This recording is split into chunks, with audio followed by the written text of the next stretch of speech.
Sebelum menonton, jangan lupa like, subscribe, dan tekan tombol lonceng. Selamat menyaksikan. Sahabat Eljon, dan kembali lagi di Eljon Medical Forum bersama saya Cynthia Karani, dan tentunya di Eljon Medical Forum ini kita akan membahas seputar dunia kesehatan dengan berbagai macam tema dan juga berbagai macam narasumber. Nah, hari ini spesial sekali kita akan berbicara, temanya adalah tentang alergi. Nah, pasti juga sahabat Eljon di sini sering ya merasakan alergi-alergi itu dengan gejala-gejala dan dengan reaksi alergi yang berbeda-beda setiap orangnya. Hari ini kita akan bahas kenapa bisa seperti itu, penyebabnya, dan lain-lain, serta pengobatan dari alergi tersebut. Bersama narasumber kita hari ini sudah ada Dr. Aryo Perbowo Putra, spesialis penyakit dalam. Halo Dr. Aryo. Oke, Assalamualaikum warahmatullahi wabarakatuh. Selamat siang. Ya, halo juga semuanya sahabat Eljon Medical Forum ya. Ya, mudah-mudahan nanti ke depannya bisa sambil interaksi, sambil sama-sama belajar. Ya. Siap. Dokter, apa kabar, Dok? Baik, Alhamdulillah. Baik, Alhamdulillah. Oke, Dokter, hari ini kita akan bahas soal alergi ya, Dok. Mungkin saya boleh langsung saja bertanya ya, Dok? Boleh, ya. Oke. Nah, pertama, Dokter, alergi itu sendiri apa? Kemudian kenapa reaksi alergi yang muncul ya, Dokter, pada setiap orang itu berbeda-beda, ada yang merasakan gatal, ada yang kemerahan, dan lain-lain. Silakan, Dokter. Ya, jadi sebetulnya alergi itu merupakan suatu reaksi ya dari sistem imunitas tubuh yang terjadi karena adanya suatu zat atau substansi yang disebut alergen. Jadi alergi itu terjadi ketika seseorang itu mendapatkan paparan dari alergen tadi, kemudian dianggap berbahaya alergennya, dianggap berbahaya oleh tubuh, kemudian akhirnya tubuh memproduksi antibodi atau perlawanan. Antibodi itu biasanya IgE ya, imunoglobulin E. Nah, setiap kali tubuh terpapar oleh alergen yang sama itu, tubuh akan produksi antibodi atau imunoglobulin E itu dan dapat meningkat dan memicu keluarnya histamin.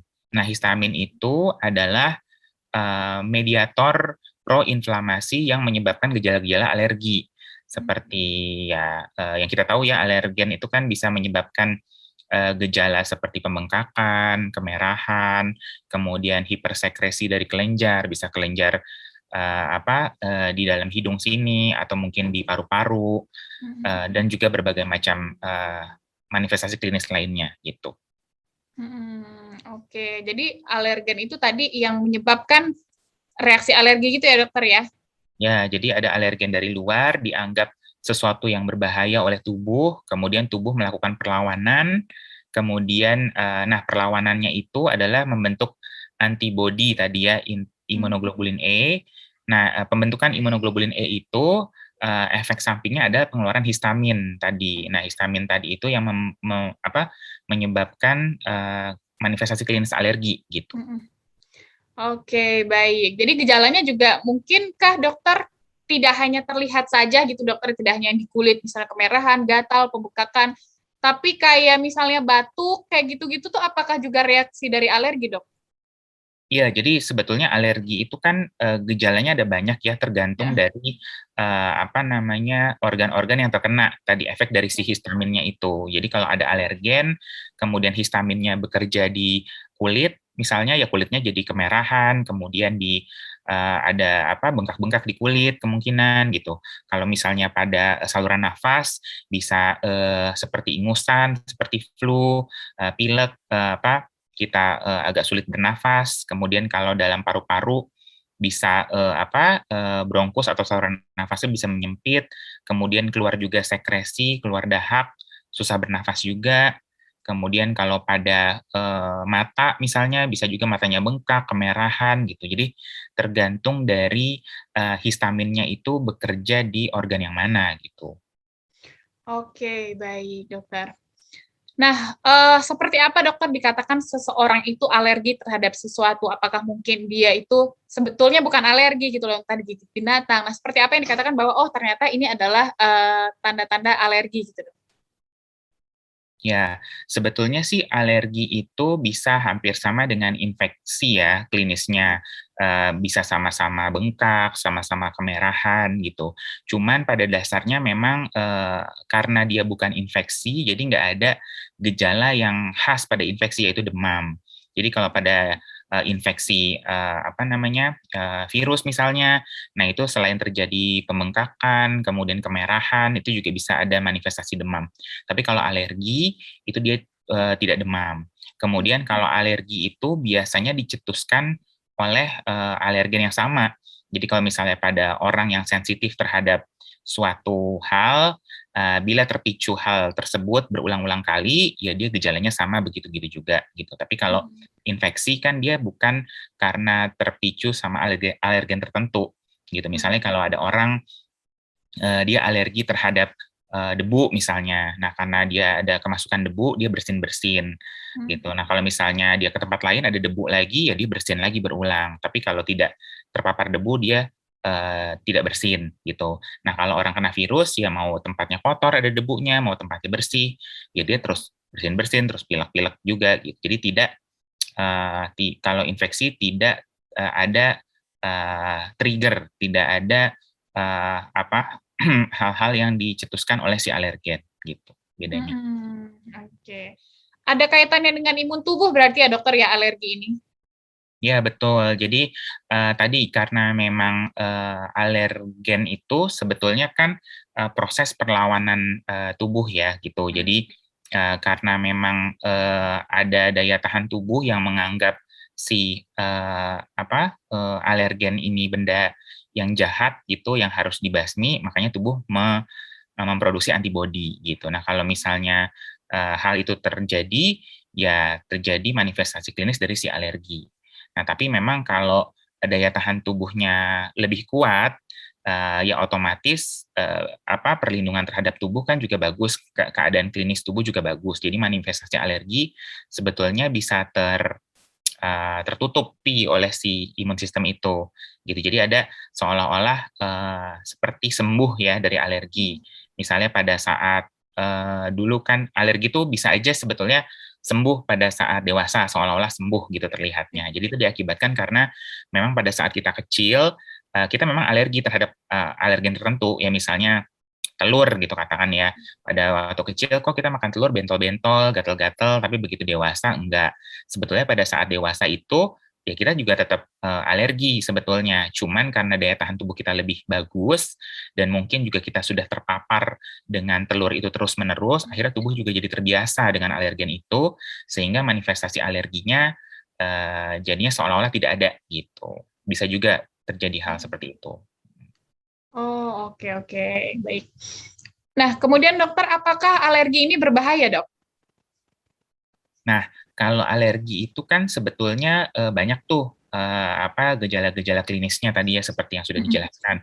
Misalnya pada kulit kemerahan, kemudian bengkak-bengkak, pada hidung bisa ingusan, mampet, kemudian pada mata bisa bengkak dan lain-lain. Tapi paling bahaya itu namanya anafilaksis ya. Jadi reaksi anafilaksis itu reaksi alergi berat yang bisa menyebabkan kematian gitu. Jadi bisa sampai sesak nafas berat, kemudian bisa sakit kepala hebat, tekanan darahnya jadi turun ya atau kita bilang shock. Kemudian juga bisa denyut nadinya cepat, kemudian lemah, kemudian akhirnya pingsan atau nggak sadar gitu. Nah itu yang mengancam nyawa gitu. Jadi kita nggak pernah tahu alergen-alergen tertentu itu akan menyebabkan anafilaktik atau tidak. Makanya kalau memang kita tahu alergi terhadap suatu hal, baiknya memang dihindari gitu. Takutnya bermanifestasi anafilaksis gitu. Oh, oke, baik. Kemudian dokter, alergi ini apakah merupakan penyakit genetik, dokter? Ya, jadi alergi itu memang sebetulnya herediter ya, diturunkan atau terkait dengan genetik. Jika salah satu orang tua kita itu punya riwayat alergi, maka kita juga akan punya kemungkinan lah sekitar 30% kita alergi terhadap alergen yang sama gitu.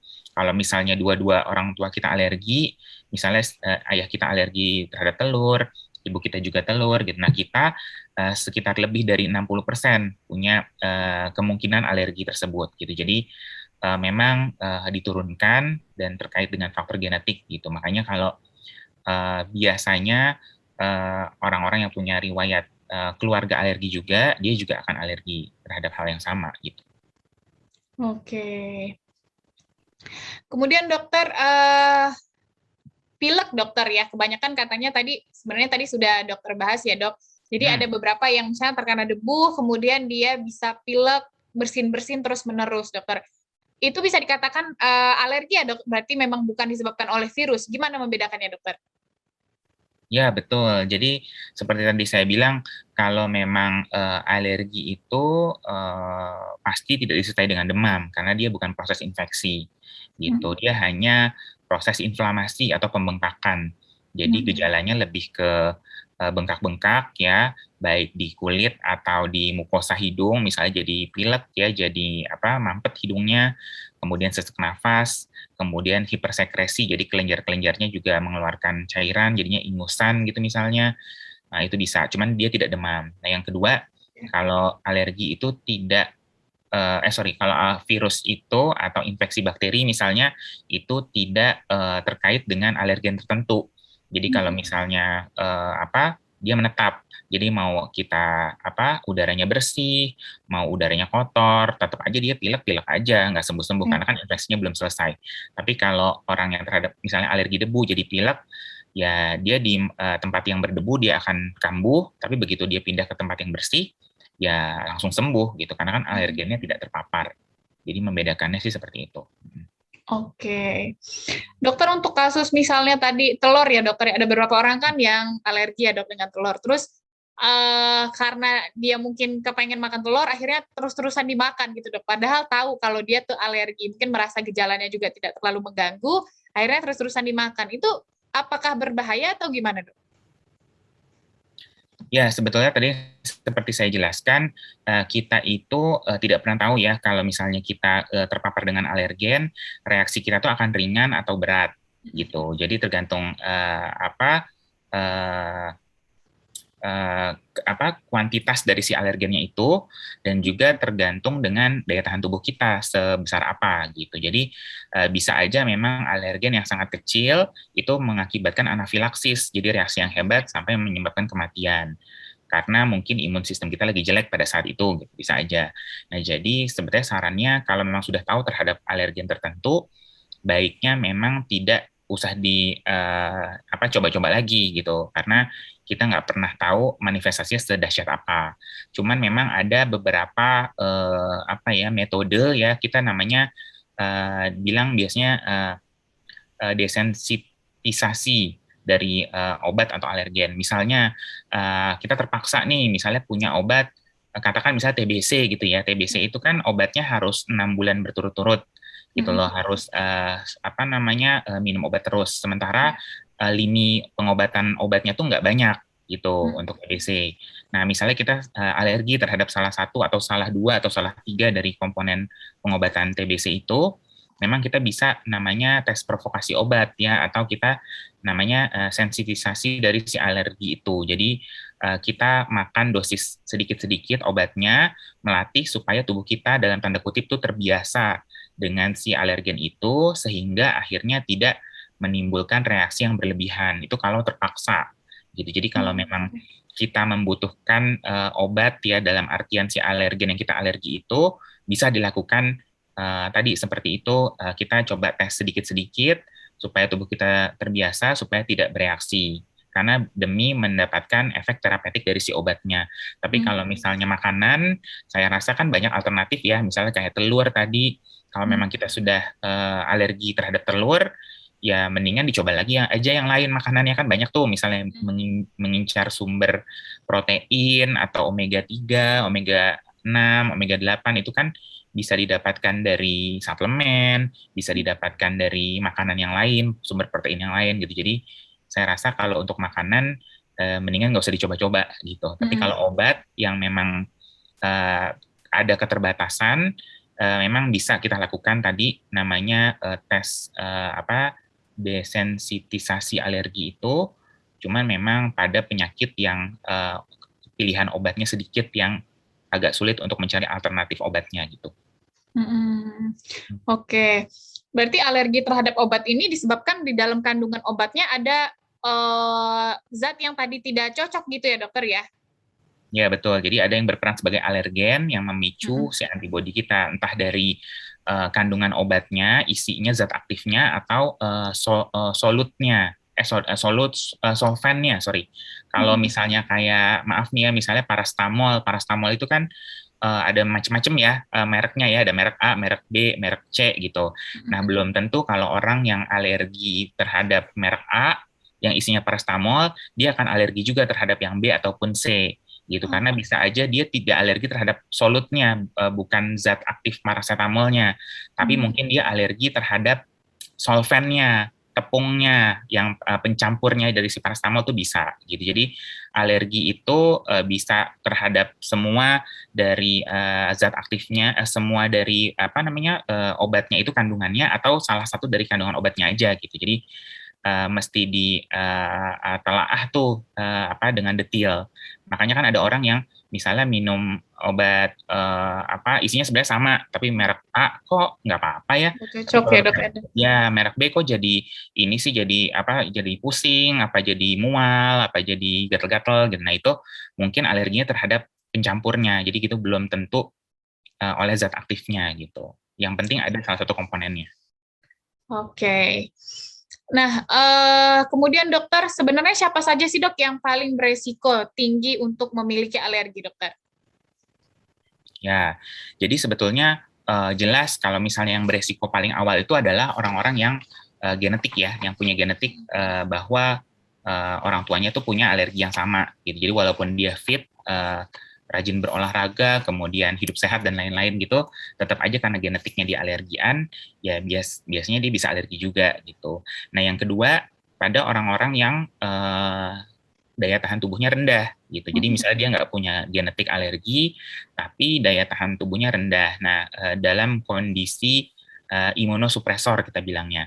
Nah, itu biasanya pada anak kecil, kemudian lansia di atas 60 tahun, ibu hamil, kemudian malignansi atau keganasan, kemudian juga orang-orang yang sedang mengkonsumsi obat imunosupresor.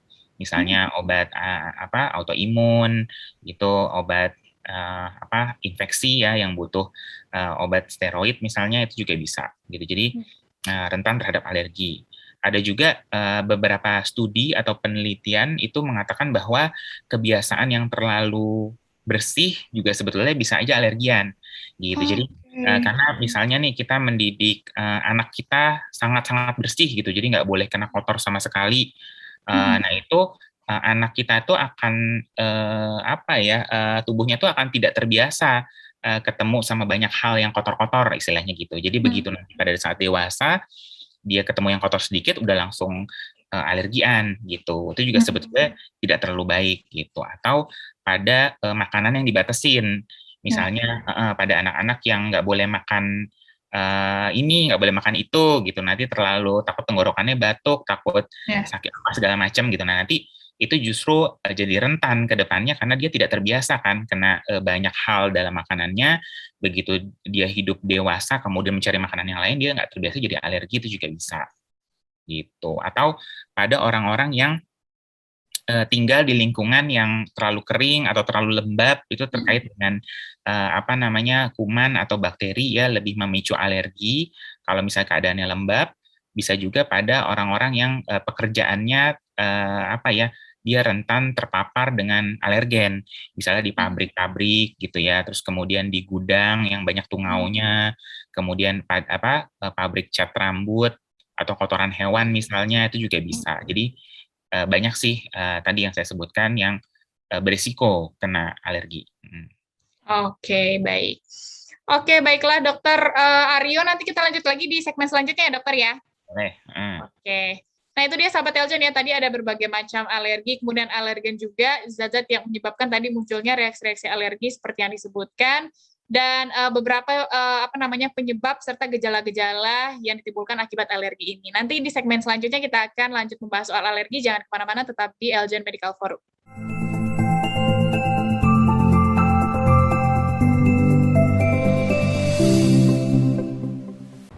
Ada Tirek makan pepaya, jangan lupa like ya!